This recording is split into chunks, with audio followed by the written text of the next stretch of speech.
Hello everybody, this is Antonio Wolf.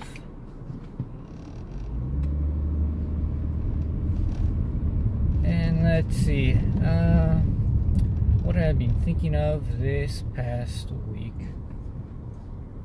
Just doing a little cruising up to the hills today. It's raining.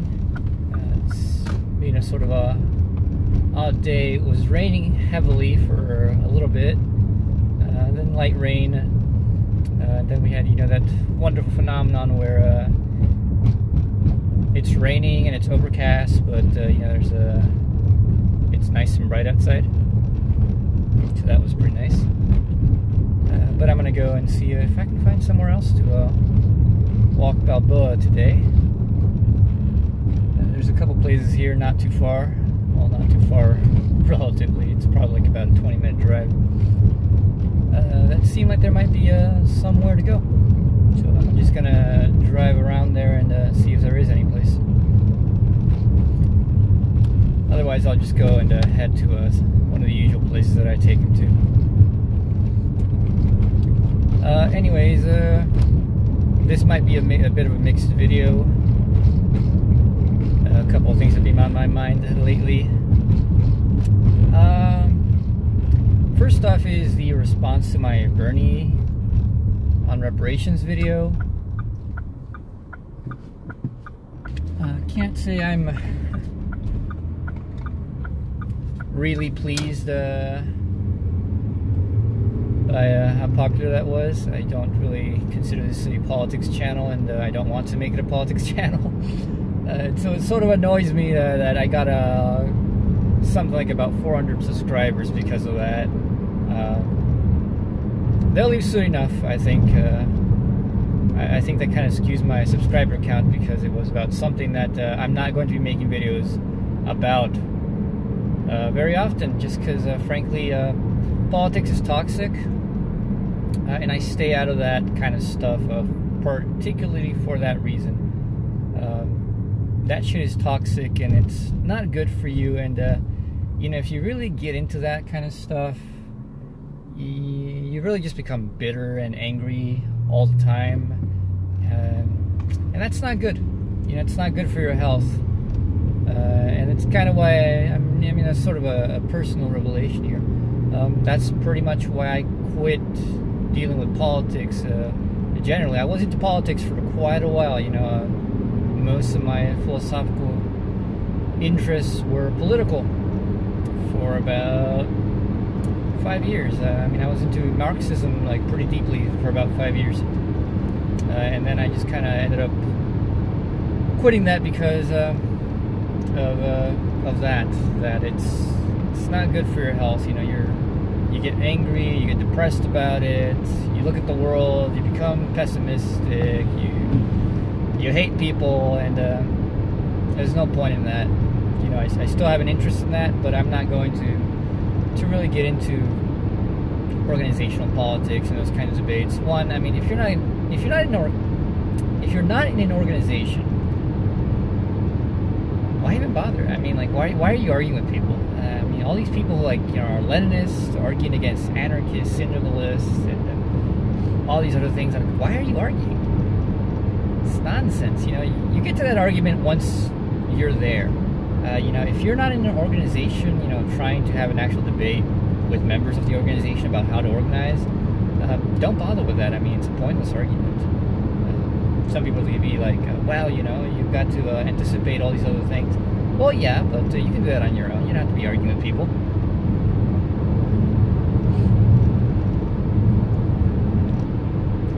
So anyways, I don't have to deal with that. And not only that, a lot of people seem to have misconstrued what I said. And if you know me, I don't like to have other people get the wrong idea of me, but at the same time I realize that there's no point in making any subsequent videos going like, that's not what I meant, because the people who think that won't watch it anyways. So, it is what it is. Some people are going and say, yeah, Bernie or bust. I'm not a Bernie or bust. Not Bernie or bust, but reparations or bust. I'm not that kind of person. I am a Bernie or bust person. You know, if it's not Bernie on the ticket, if it's not somebody who has ideals that I like, fuck it, I'm not voting for them. But reparations is not a question over which I think anybody should be going reparations or bust. I mean, that is absolutely ridiculous. I mean, it really is. Bernie has plenty of things that are going to benefit the black community, and people who go like, well, he didn't go for reparations, you know, therefore he doesn't have my vote. I mean, you're crazy. Nobody's going to have your vote then, because nobody is going to say yes to reparations. It's just not possible. It's not unpopular. Like, I mean, one of the biggest blocks and most powerful blocks in this entire country is the white voting bloc, and 80% of the white, something like 85% of the white voting bloc says no to reparations. Good luck winning anything with that block against you. I mean, maybe, you know, if you said that in a black majority state, you can win. You know, you could be a senator there who's for reparations, or a congressman there who's for reparations. But you can't be for reparations on the national level. You're going to lose. It's political suicide. You know, the point of my video on that was not to say reparations or bust. My point of that was, like, he could have said yes, and he could have qualified it in such a way that he didn't have to say yes to this ridiculous notion that reparations is just a handout to black people. He could have just said yes and said, well, you know, I support the idea, something should be done, but we'll look into it. He didn't have to promise anything at all. He just had to say, he could have said yes, and that'd be it. And everybody would know that'd be just kind of like a symbolic thing, and what have you. Boom, done. Nothing else to it. I just thought it would have been a nice symbolic gesture to legitimize the issue with no necessity for a real content, because let's be clear about this.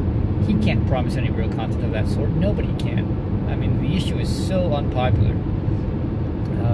You know, and I said in that video, but you know, people don't listen. People hear what they want to hear. And some people didn't hear what I said about that. I was like, I understand why he didn't say it. I understand, you know, why he can't say it. But, you know, this whole idea of, like, trying to dodge it without saying yes or no is nonsense. I think Bernie, even if he doesn't say, oh, I'm for reparations, should make it clear that he's for something specific towards the black community, that he should make it clear how his programs specifically help, you know, aid those communities. And I think that's going to, you know, diffuse a bit of the backlash that he's gotten at that. And I don't think it's a big backlash, honestly. You see, like, these people on Twitter going like, oh, you know, Bernie's a racist or whatever because, you know, he's for reparations for Jews and for Japanese, but he's not for reparations for us. I'm like, well, yeah, everybody's for reparations for those, precisely because it's not controversial. You know, reparations to American descendants of slaves is not an easy question because it's reparations on a scale that doesn't even, the others don't even compare, not even close. So it's a big issue. But all those people going like, oh, you know, reparations or bust. It's not a large block of people, so, you know, I'm not exactly worried about their effect on the campaign. Honestly, I think most black people think it's an impossible idea, even though most of them are for it. But I don't think they're going to be the kind of people who, you know, don't vote because somebody says no on it. You know, as if there's somebody else out there who says yes, who even has a chance of winning. It's ridiculous. So beyond that, you know, if other interesting things come up during the elections, I'll make videos on that, you know, responses. Other than that, don't expect anything of that sort. I'm not that kind of person. You know, political philosophy, yeah, you know, I love that stuff. You know, real politics, meaning just like concrete politics, the politics that are going on. Not my cup of tea. And,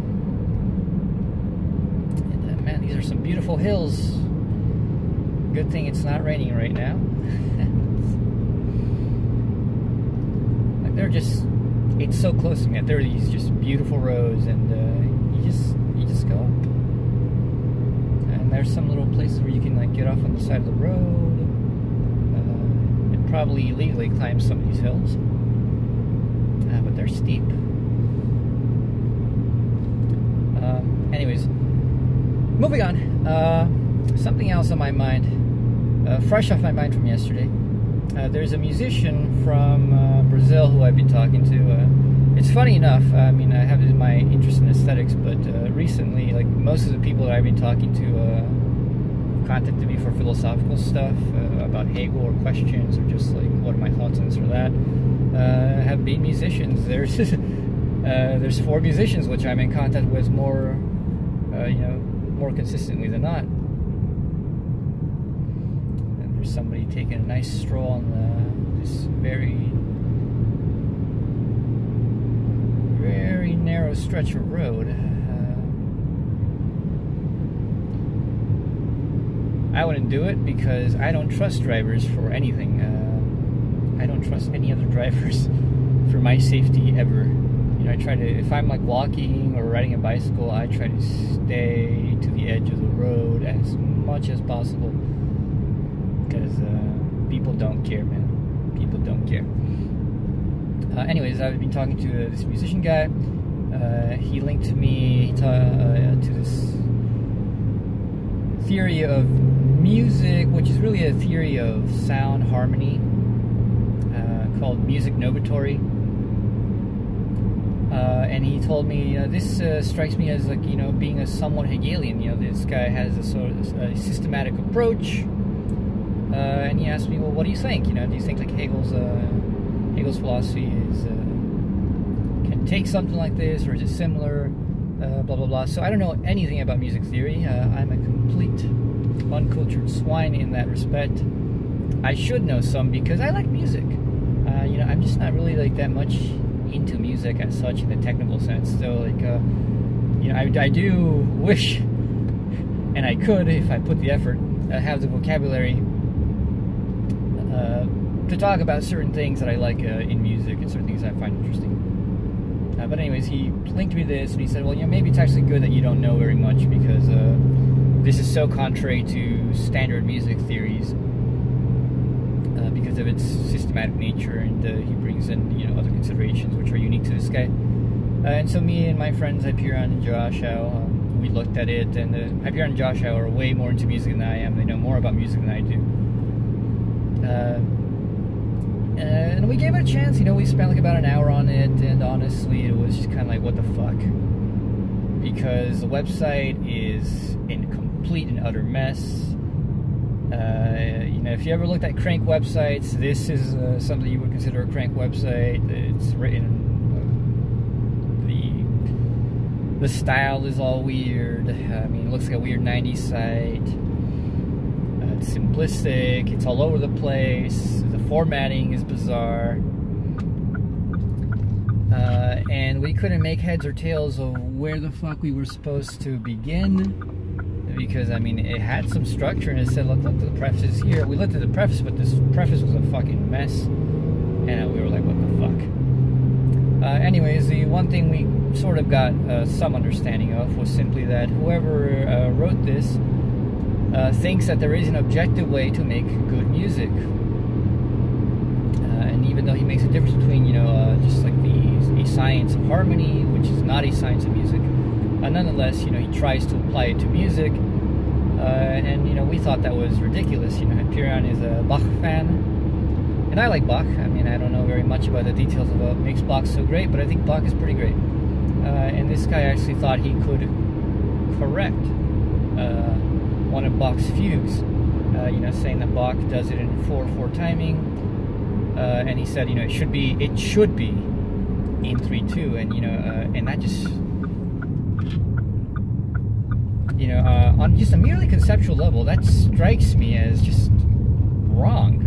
Like, that's just wrong. Like, you can't correct an art piece. That's nonsense. I mean, it's one thing for the artist to say, say for example you have a performance and you make a mistake, you play the wrong note, you play the wrong string, or like the whole thing was supposed to be in 4/4 and you performed it in 3/2. You can say, okay, well, you made a mistake, we got to correct that. But other than that, like, when the piece is done as the artist intended, to do something else and say that's a correction is utter nonsense. The artist is fully aware of what they're doing and how they're doing it, and when the piece is done and they say it's done, this is the piece, that's the piece. There is no correcting that piece, because what the piece is exactly what the artist intends, you know, once it's finished. And if it's unfinished, you can't pretend that you finished it either, by the way. I mean, if an artist leaves an unfinished piece, nobody can finish it, because nobody knows, you know, what the original intent of the piece was. You can create a modified piece that you can say, well, this is my interpretation of this piece. And sure, you could do that. But you can't correct it. You can't finish that. That's nonsense. And the correction was on the fact that, you know, there's some sort of this person thinks that there's some sort of objective, you know, harmonic rules that you should obey.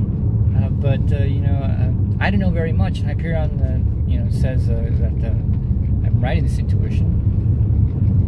That artists don't create things based on, you know, just following this sort of grammar of music or grammar of the rules of art. You know, I may have heard this, that, you know, great artists, you know, are masters of the craft. You know, they know the technicalities back and forth.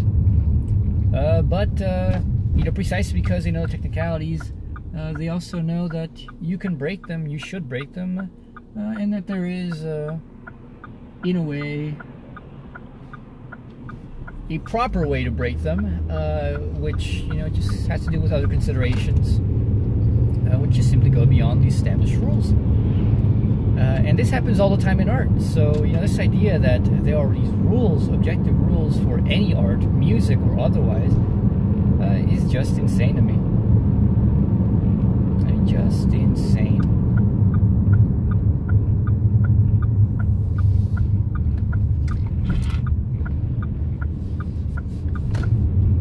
Because, you know, I think that if one talks about harmony in music, you know, as like to what is a necessary harmony, I mean, it's not really a sound harmony, but in my opinion, which it's not just an opinion. There's a theoretical reasoning behind it, which you know, links back to the entire system of, you know, what Hegel develops.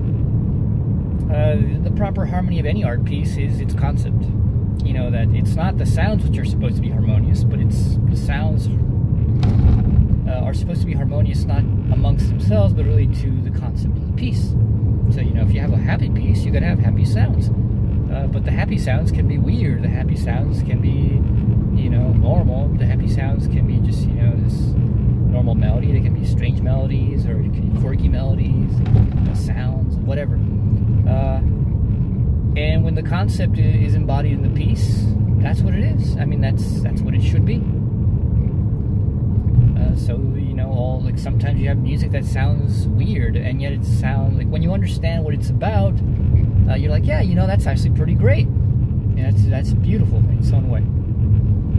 So, anyways, that technicality of beauty is something that I just fundamentally disagree with. I don't think that's true.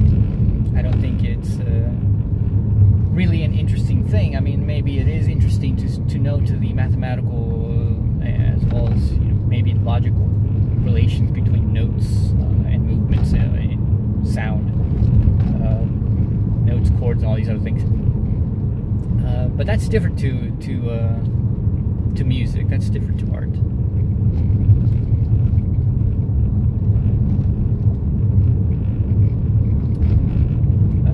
Something else. The other day, Hyperion and Josh and I were talking about freedom. You know, because we've been reading. We read a bit of shelling a couple of weeks ago, and I know I've been slacking on that shelling video, but it is so annoying to do things on my laptop right now. I mean, I wish there was some other way. Oh wow. I haven't seen buzzards in an unbelievable amount of time. There were some buzzards just hanging out on these fences here. It's kind of weird. I don't smell any dead things.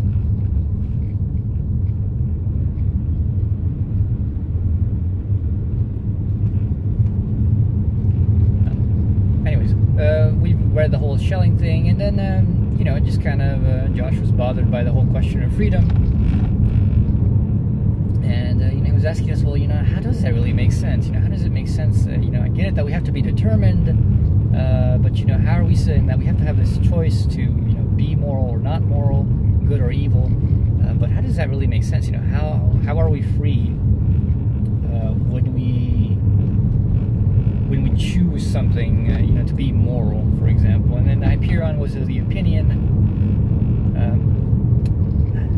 That's a bad way to say it, because it's not an opinion. It really isn't an opinion. There's some very good arguments going on with that. He was of the position that he doesn't think that it makes sense to say that someone is free if they really choose evil.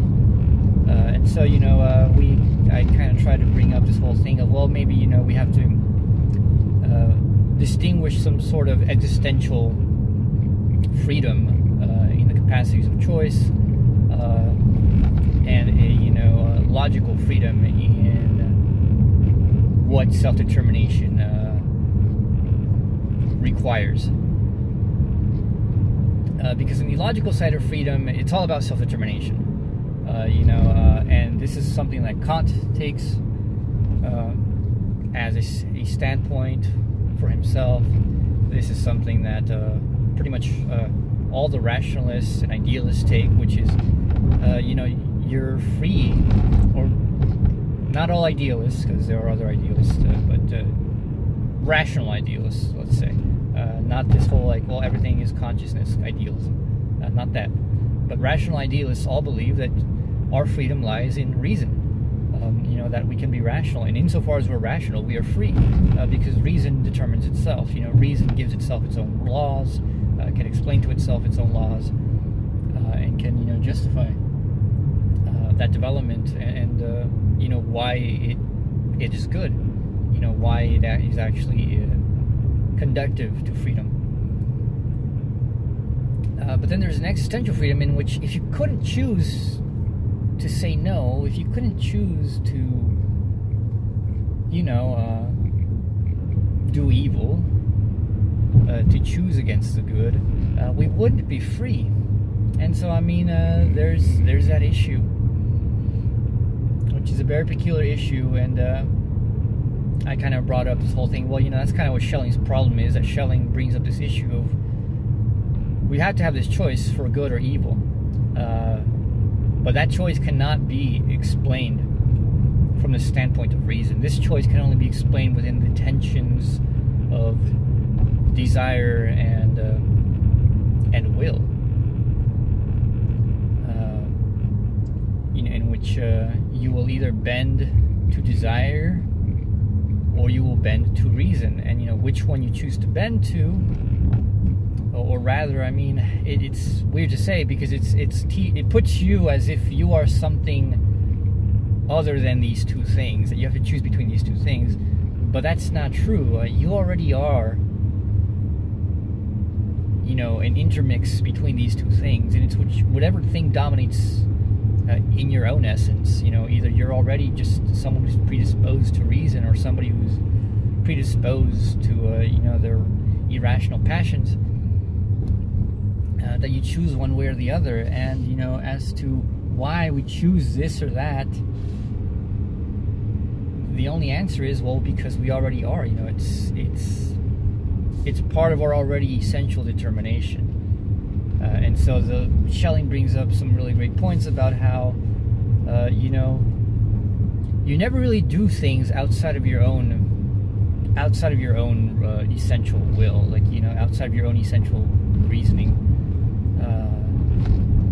Most of the times, people do not change radically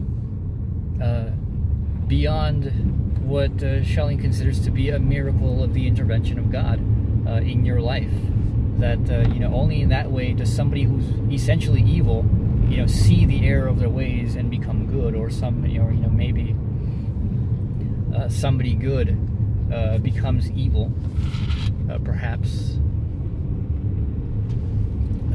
Through some sort of not divine intervention, but through some sort of irrational, non-logical component, impinging on their psyche and overtaking them. Maybe something biological was wrong with you, and you go insane, or maybe you have a mental breakdown and then you do these evil things, but you're no longer exactly there. This is the same person. You change fundamentally. But those are weird questions. They're interesting questions. They're hard to think through because it's confusing. But I don't think they're irresolvable. Definitely don't think they're irresolvable. Another thing, just to change gears yet again.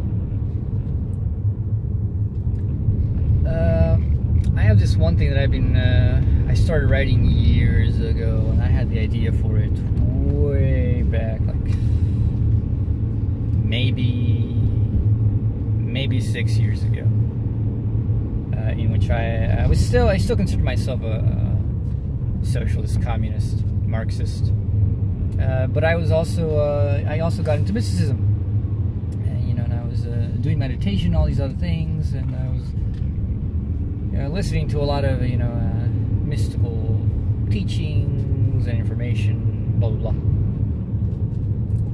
And I thought, and these are some nice hills, this is some nice drive. And I thought, well, like the Marxists are materialists, atheists, blah blah blah, and they want a future society in which everybody realizes that God isn't real and all these other things. But I don't think that kind of society is really possible. And it's not because, humans are fundamentally religious and they will always just err towards the side of spookiness. No, I think that's just not possible because let me be blank with this. There's something real in mysticism, and the only people who can ignore it are the people who don't know about it, and who've never experienced something of that level. You never experienced, you never done psychedelics for introspective reasons or blah blah blah. Only those kinds of people would consider these things to not be of a real nature, of a real importance. And I'm not saying here that the mystical experience is something de facto real in whatever you experience. So, you see your dead ancestors, or you talk to God, or maybe you see Jesus, Buddha, who knows, or you're talking to the tree spirits, or the gnomes, whatever have you. Those things are questionable. Those things are not necessarily true, in my opinion, even though there's statistical corroboration that can happen with those things. But beyond that, there's nothing to be said about the objectivity of those things. But obviously, I think that nonetheless, those experiences say something very important about the mind, and I don't think that people would just say, well, it's just chemicals in your brain. That's not a good enough explanation of what's going on. There's a lot of weird things that happen with psychedelics and mystical experiences which just go beyond simple chemicals in your brain. Way beyond that. But anyways, so I think there's something real with that. Not only that, I think that there's something real with the value of mystical experiences and mystical considerations, simply because there's an emphasis on a lot of interesting stuff. And I don't know where this road leads to, but I'm just going to go to the end of it, because I can't. I haven't driven around very much this week.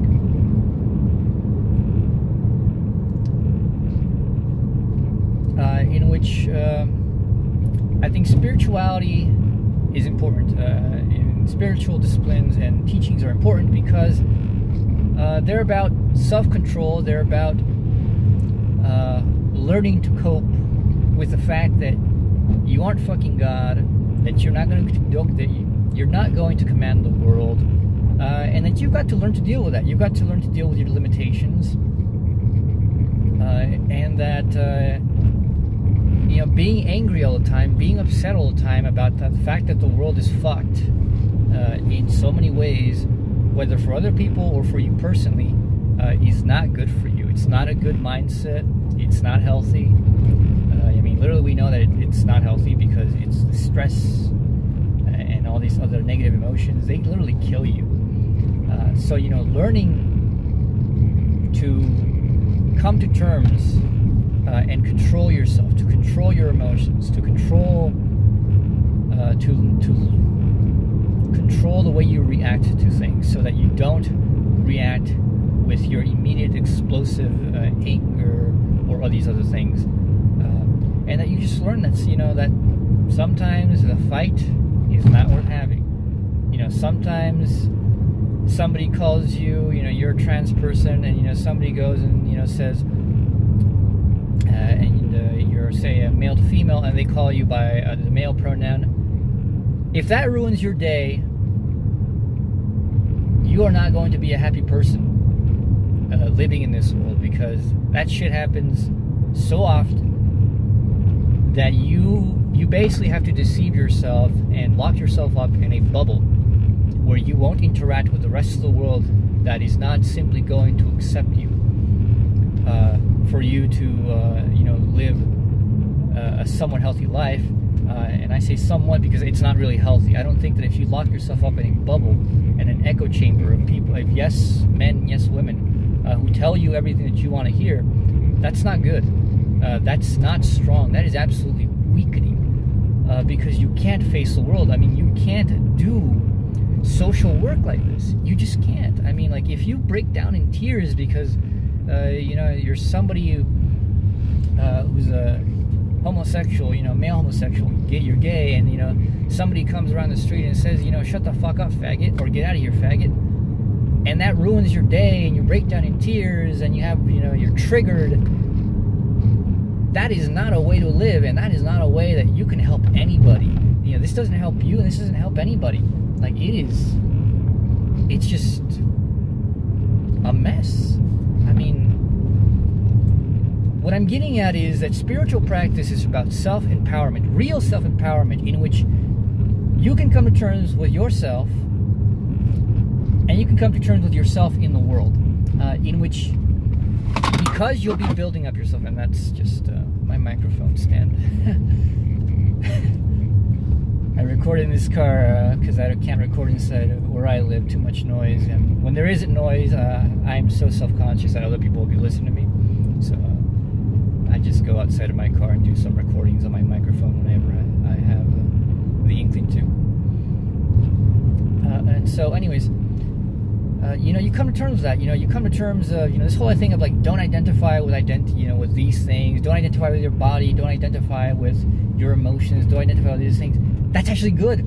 That's very good, because it brings you an immense amount of self-control. You know, I'm a pretty chill guy, but just by my nature. But, you know, doing stuff like that and thinking things about that way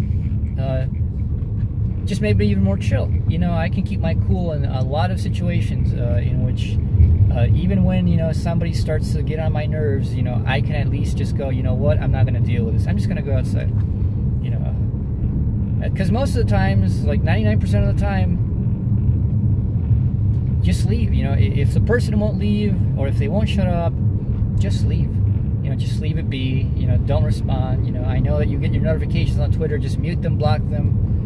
And if they're not blocked, then just don't fucking bother with it. You know, just don't look at it. You know, go away for a couple days, a week, it doesn't matter. Just don't look at the shit. But anyways, these practices lead you to a significant amount of self-control, a significant degree. And that's good. That's great. I don't even know where the fuck I'm at. I'm just driving. I'm just driving through these beautiful hills. Because, say, you know, once, I mean, like, identity politics, it's so fucking weird, man. Like, you can call me she, he, it, they, I don't care, you know, I don't care. I'm not, like, my life isn't based around any identity, you know. You can, people like, you're a faggot, AW, well, whatever, man. What if I was? what if I was? Why should I be ashamed of that? You know, if I was gay, why would I be ashamed of that? Why would I care what the fuck you think? I mean, like, here's one of the things that I think, you know, are definitely things that I should care about.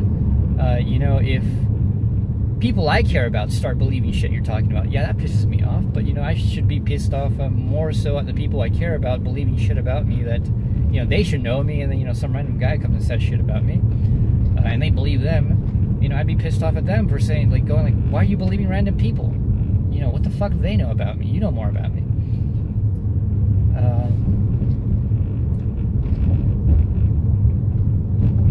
Where was I going with that? Oh my god. Sorry.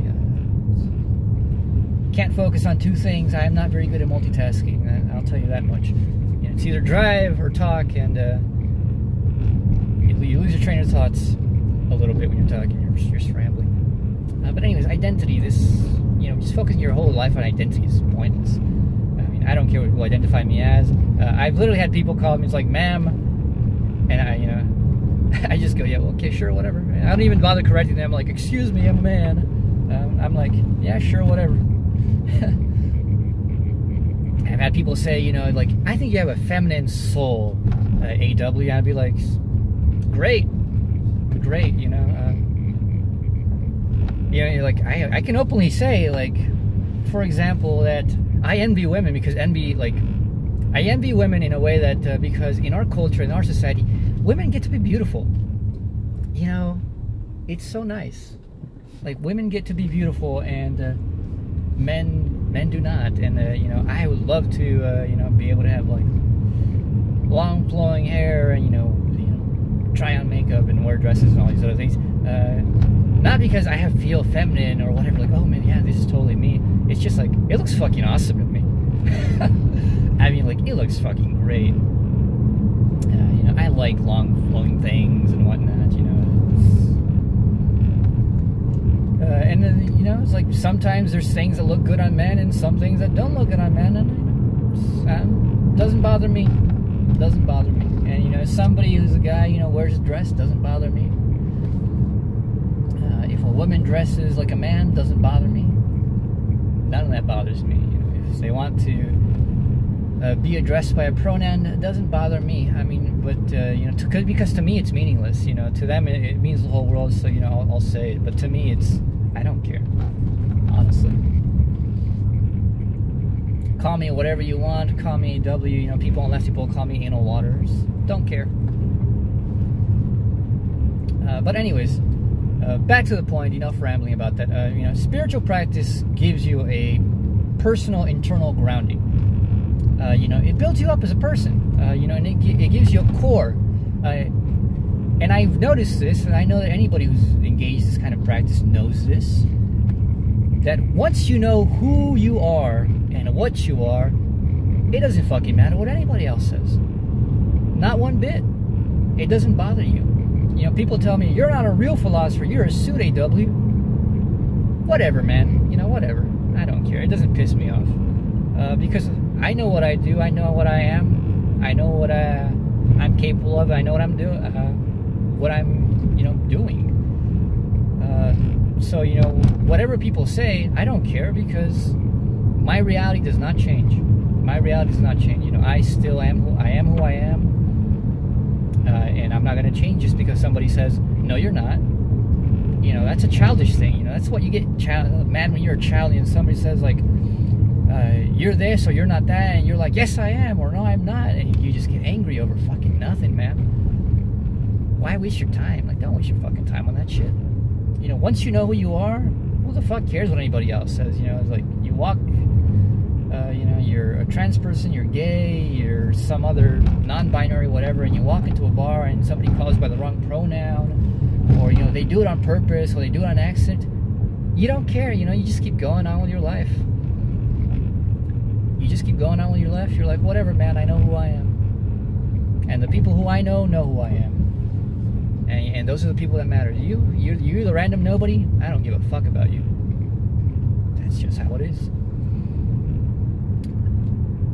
So, you know, I think the left, the Marxists, the communists, the materialists, forget this kind of shit, which is fine, which is kind of funny, because they're the ones who you would actually think would know this. It's time to take it around town and turn right back around. You think they'd be the ones who know this because they know about the social constitution of the individual. But you look at the left, and what do you see? You see people who idolize weakness. I mean, they idolize the weakness of the individual. Oh, you poor you, you're triggered. Oh, I'm so sorry. I'm sorry, you know, don't say triggering things around so-and-so. Don't do this, don't do that.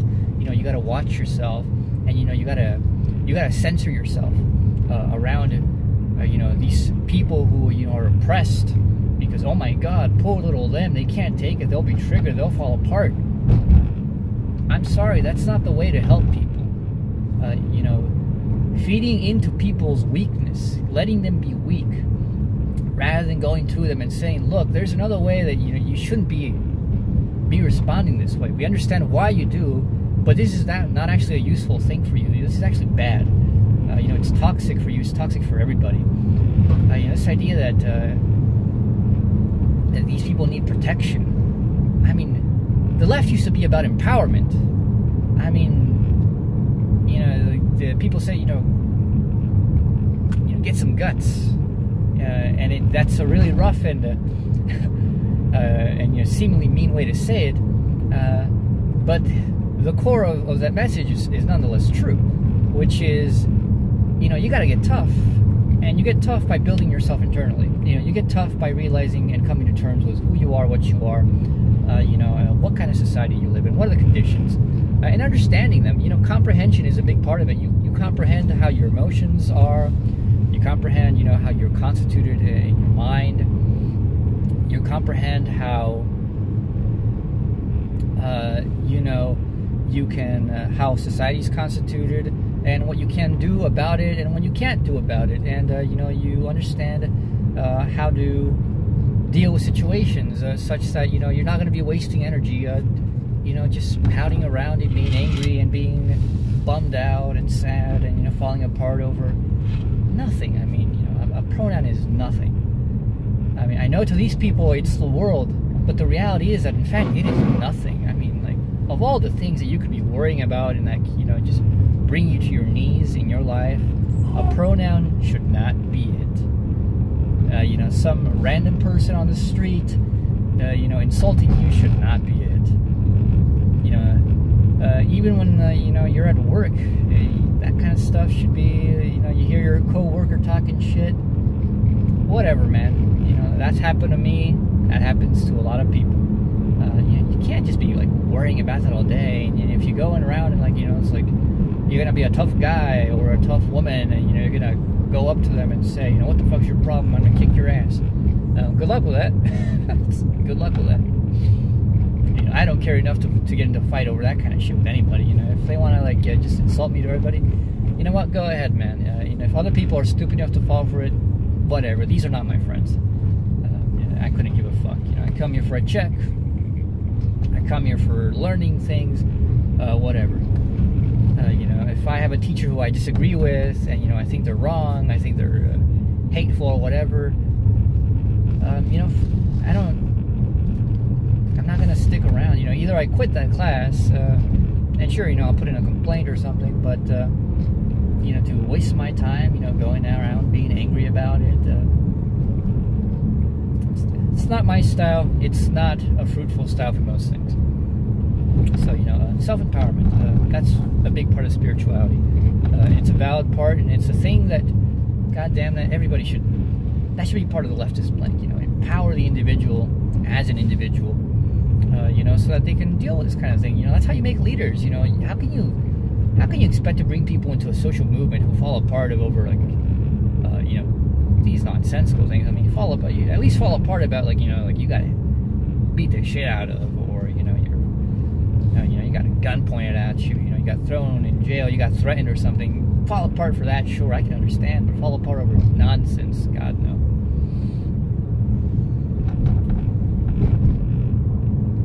Another thing is that, you know, so I see it this way. I see the projects of socialism or communism or really the projects of social freedom in general, the reality of freedom, to be two sides, and spirituality to be two sides of one coin.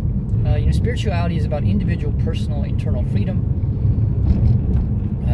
The social project is about the conditions for the reality of that freedom, so that you can have a society in which people can even have the chance to access this kind of knowledge, to have the time and to have the cultural understanding and the capacities of development that go with this kind of, that allow for this kind of development. Say something like Buddhism is about liberation from, from samsara or whatever, and there's multiple interpretations of what that means, liberation from, material wants, and, these empty desires which lead nowhere. Things which I think, are valuable and important, valuable in themselves and important because they're part of freedoms, like, if you're just if you're somebody who's just, a slave to desires, and at a whim of, just like the new thing, and, you're chasing off of it, after it, you're not going to be a very happy person. Somebody who realizes that that shit's just a sham, that, you don't need to be thirsty about those things, you don't need to care, you're a lot more free. I mean, like, new technology comes out, and I don't give a fuck about it anymore. I'm not chasing tech toys, like, there's hardly anything that I give a shit about. I don't follow TV, I don't go, like, get excited about TV shows or movies or any of that, or even books or anything, but I get excited about ideas. That's what excites me. And a good book, a good piece of art, that excites me, but that's something worth getting excited about. Something like the Marvel movies and going like, wow, man, they're ruining my favorite franchise. What's a fucking franchise, man? Come on. Who cares? If it's good, it's alright. If it's not, who cares? I don't care.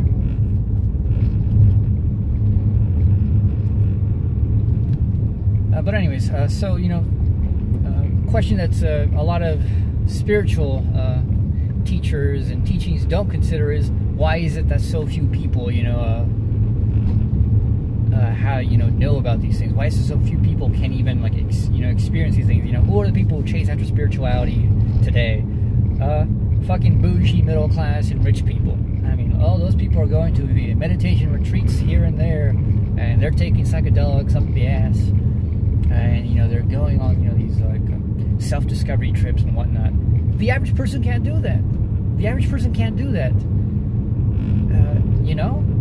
And that's so bullshit, like, it's either you're a fucking destitute pauper, who has to, like, live in a mon, like, throw away everything, throw away absolutely almost everything. And just give yourself entirely to that, or you have to be a rich motherfucker to have access to those kinds of things, because everybody else just can't do it.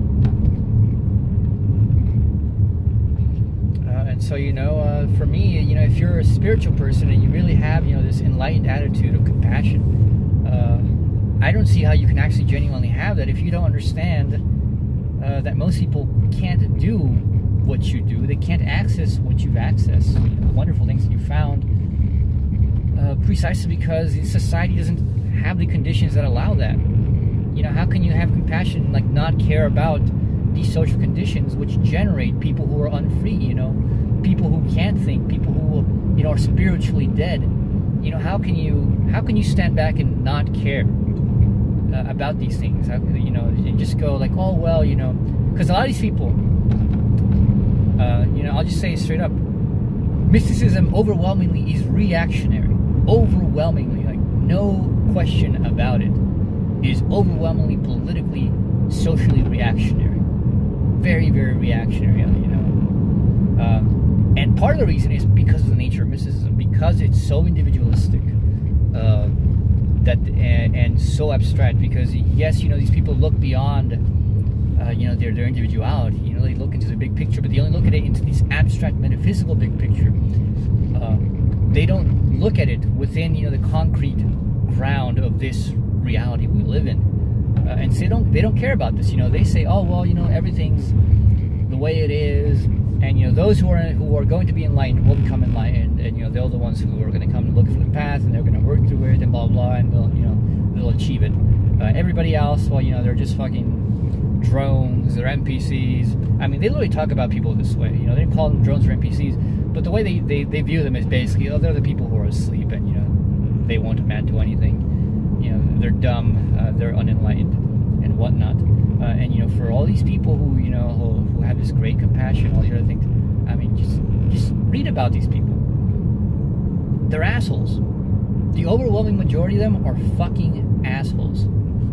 Huge assholes, very selfish, very self-centered. You know, they don't give a fuck about anybody else. You know, the way they go around their world is they're tyrant. You know, they do whatever the fuck they want. They do whatever the fuck they want, to whoever they want, however they want, because they don't care. You know, they're enlightened, and they've got yours, and you know, they realize the truth that, you know, we are all essentially already, you know, whatever we are, and there's nothing to be done about it. So don't do anything, because, you know, you're just going to make it worse. You know, that's a real piss off for me. But anyways, to start cutting this short, because I know that at the hour mark these videos cut off on my phone. My view is that a real socialist society, which really comprehends this world, that isn't this stupid materialism, because materialism is false. I mean, yes, you look at say Marxist materialism, and it's not physical materialism, but its notion of materialism is wrong. I mean, it's just wrong. You know, you're not just a product of the conditions of your society. That's a big part. But there is a natural difference to individuals. There are differences of character. There are things that society just will never eliminate. Guaranteed. You know, there's a lot of people think like, oh, we're just gonna fix society and everything's gonna be perfect. No, it's not. No, it's not. And I wouldn't want it to be. Honestly, it'd be a bore. God, I mean, like, people are probably horrified to hear this, but they're like, oh my God, AW, you know, wants all this horrible stuff to be happening because, you know, he wants to be entertained. No, I mean, but it would be pretty boring. Let's just say that. It'd be pretty boring if there was no strife in this world. But anyways, an actually enlightened socialist society, and I mean, I'm not even talking like spiritual enlightenment. You know, you had the experience of mystical enlightenment. No, I'm just talking about just like rational enlightenment. A rationally enlightened society would understand, of course, yeah, you know, actually, there's something to this mystical stuff. You know, this is real. This is really useful. You know, this kind of stuff tends to change people deeply for the better. And so, you know, in this society, I think we would push this, and we would push this hard. You know, this kind of these kinds of disciplines, which, you know, allow you for and all these, as well as substances. You know, imagine if like you could just, there were these spiritual centers of self-development, let's call them, which you could go and like take a fucking ayahuasca trip, or an LSD trip, or any of these other kind of trips, and you would go, and they would, you know, you would have the knowledge of what these things can do, what they are for, how they can help you, and you know, maybe you would just want to have some fun. Fine, you can do it for fun. But if you wanted to have, you know, a personal self-development trip, you could, you know, because these things, I've had one trip, you know, I've done mushrooms once, and it wasn't like, you know, it wasn't mind-blowing. It wasn't like, oh, you know, the trees are talking to me or something. It was mostly me talking to myself, but there was something deeply, you know, meaningful about that in so many ways, even though it was a very light experience compared to what a lot of the people have. You know, it wasn't metaphysical at all. It was very just internally psychological. That helped me a lot. You know, the next, you know, in that trip, you know, something clicked that I hadn't clicked there before. You know, I understood it rationally, but it didn't click emotionally. And then that trip, it clicked emotionally, and then I got it. You know, finally, and, you know, I got over that single hang-up that I was stuck on. You know, that's immensely valuable. That's immensely valuable. Any society that doesn't take that seriously is absolutely insane. You know, that's utterly valuable.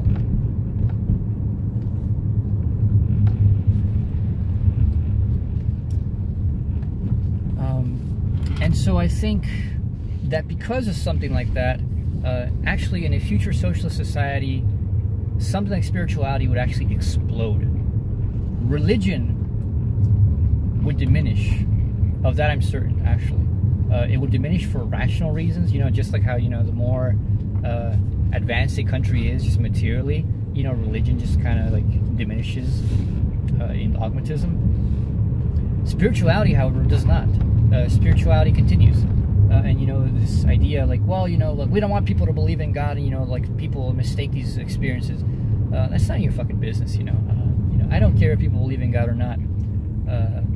You ask me, do I believe in God?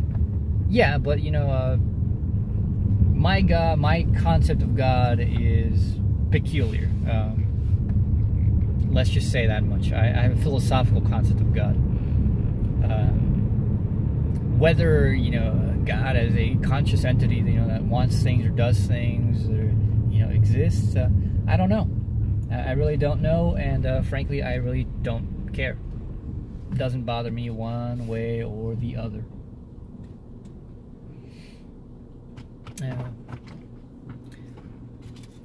But yeah, anyways, I mean, I'm just starting to ramble now. I mean, I've been rambling this whole time, but I'm rambling in circles now. All I really want to say about that is that I think that in a future rational society, spirituality would be a big deal, because spirituality is one of the ways in which the unity of the ethical and the rational comes together. Because people have these kinds of experiences which bring an intuition of the whole. A lot of people talk about how this kind of thing, increased their capacities for empathy. This kind of thing, made them think more on a social level rather than just mere personal levels. They gave them big picture thinking about society and their role in the world and the kinds of things that they should be doing and not be doing, and how that affects other people and themselves. That kind of stuff is absolutely important. So, spirituality and, political revolution, political economic revolution, social revolution, the struggle for freedom, the struggle for knowing, these two things are tied. Spirituality is the personal side. The social struggle is personal and subjective spirituality. And then the social struggle is the socially and objective form, which is not in contradiction at all with spirituality. These things in a rational world should come together as one. Anybody who's into spirituality, who really thinks about it, who really comprehends it, who really has compassion for the world, should be deeply interested in social revolutions in various ways. I'm not saying that they all have to be Marxists or all these other things, but they ought to be doing far more than just, this spreading ideas of sit down and meditate and all these other things. They also should be involved in that social arm of things. Likewise, anybody who's interested in the social objective change and the realization of freedom should also be interested in personal freedom. And personal freedom is not just like the freedom to, now, I'm free from the chains that bind me outside, but you should also be free from the chains that bind you inside. Those chains are just as heavy and sometimes even heavier than the chains outside. You want people who, feel free in themselves, who can stride out confidently in the world and, not be afraid of, just everything or, just random little nothings. They should, because once you stand strong in yourself, who cares what the fuck the rest of the world says? You can fight till the end. You're not afraid of that. You won't be falling apart over any little thing. You're going to be committed to the struggle, and you're going to be not just committed, but you're going to be capable. So that's all I wanted to say for today. See you around.